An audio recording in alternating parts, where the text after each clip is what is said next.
कि बोथ दोनों, यानी कि ये पहले कंडीशन को समझना, वो क्या कह रहा है कि बोथ सम दोनों, सम ऑफ रूट्स यानी कि अल्फा प्लस बीटा, और आगे क्या कह रहा है, प्रोडक्ट ऑफ रूट्स यानी कि alpha beta are equal to a given number, एक ही नंबर के बराबर है। वो नंबर मेरे को नहीं पता वो कौन सा है, तो मैंने क्या कहा कि मैंने ये बराबर है, ये दोनों बराबर है किसी एक नंबर के। फॉर एग्जांपल ये बराबर है हमारे पास 5 के, दोनों किसी एक नंबर के, या आप आगे वो लिखा हुआ है बोथ सम ऑफ रूट्स यानी कि अल्फा प्लस बीटा और प्रोडक्ट ऑफ रूट्स यानी कि अल्फा बीटा आर इक्वल बराबर है किसी एक नंबर के।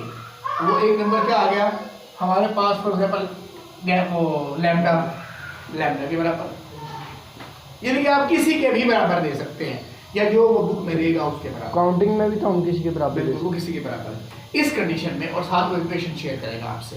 क्लियर हो गया? अब हम क्वेश्चन को सॉल्व करते हैं। तो कह रहे हैं कि फाइंड m। अब क्वेश्चन दे रहा है, क्वेश्चन है जी, question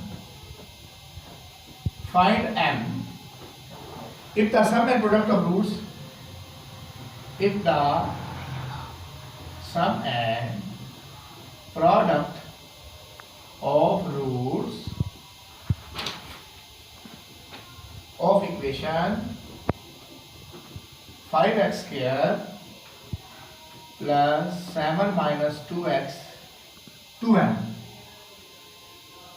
is equal to x equals to 0 is equal to lambda।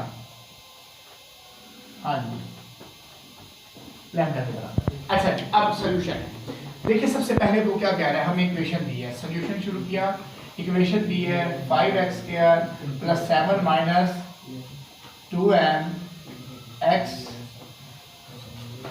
Plus x, और आगे क्या था, प्लस 3 दिया, प्लस 3 इक्वल्स टू 0। अच्छा जी, और प्लस 3 इक्वल्स टू 0। अब जनरल इक्वेशन क्या हो गई, ax square plus bx plus c equals to 0। बड़ा आसान सवाल है, ठीक है। अब देखें वो क्या कह रहा है, a की कीमत क्या हो गई बेटा 5, b की कीमत क्या हो गई 7 माइनस 2m, और c की कीमत क्या हो गई 3।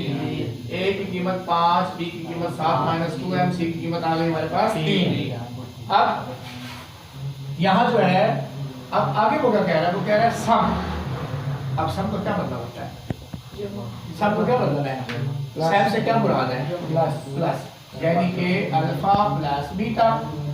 और फिर वो क्या कह रहा है, प्रोडक्ट यानी कि अल्फा बीटा दोनों are equal to gamma, are equal to lambda. ये आ गई लैम्डा के बराबर, ये भी आ गया लैम्डा के बराबर। अब आप मुझे बताएं इन दोनों के अंदर कौन एक जैसा है, लैम्डा एक जैसा है, यानी कि लैम्डा और लैम्डा बराबर है कि नहीं है, बराबर है। लैम्डा और लैम्डा आपस में बराबर है। अगर लैम्डा और लैम्डा आपस में बराबर है तो इसका क्या मतलब है, अल्फा प्लस बीटा और अल्फा बीटा भी आपस में बराबर है। बेटा समझ आ रही है? अच्छा, अब अल्फा बीटा की कीमत क्या थी, माइनस बी ओवर ए, और अल्फा बीटा की कीमत क्या थी, सी ओवर ए।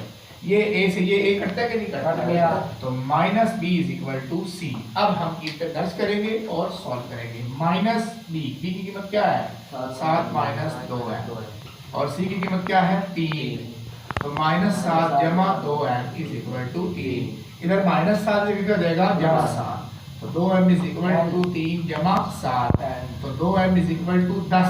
इधर 2 मल्टीप्लाई जगह क्या हो जाएगा डिवाइड, तो 5 10, तो m इज इक्वल टू 10। ये है 5, ये है हमारा आंसर। और इसकी एक्सरसाइज बता दूं, एक्सरसाइज है 2.3, एक्सरसाइज 2.3 का जो रेफरेंस आ रहा है वो है question number 4, question number 6, sorry, question number 6 का पहला और दूसरा पार्ट, ठीक है। ये आपने अच्छे तरीके से करना है।